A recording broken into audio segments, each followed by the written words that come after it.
بسم اللہ الرحمن الرحیم۔ السلام علیکم ورحمۃ اللہ وبرکاتہ۔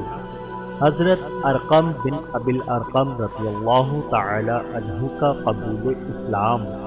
حضرت ارقم کا خاندان ایام جاہلیت میں مخصوص عزت و اقتدار کا مالک تھا۔ ان کے دادا اپنے زمانے میں مکے کے ایک نہایت سرآبرو رئیس تھے۔ حضرت ارقم 11 یا 12 اصحاب کے بعد ایمان لائے۔ اس وقت تک آن حضرت صلی اللہ علیہ وآلہ وسلم اور تمام مسلمانوں کی زندگی نہایت خطرے میں تھی۔ مشرکین قریش چاہتے تھے کہ اس تحریک کے بااثر ہونے سے پہلے معدوم کر دیں، لیکن اسلام فنا ہونے کے لیے نہیں آیا تھا۔ حضرت ارقم کا مکان کوہ صفا کی تلی میں واقع تھا۔ انہوں نے محیط وحی والہام صلی اللہ علیہ وآلہ وسلم اور تمام مسلمانوں کو اپنے مکان میں چھپا لیا۔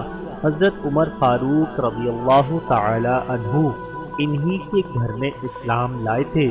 ان کے اسلام لانے کے وقت کم و بیش 40 آدمی شرف اسلام سے مشرف ہو چکے تھے۔ آپ کے اسلام لانے سے مسلمانوں میں قوت پیدا ہو گئی۔ بعثت کے 13واں سال میں ہجرت کا حکم ہوا تو حضرت ارقم بھی دوسرے صحابہ کرام کے ساتھ مدینہ پہنچے۔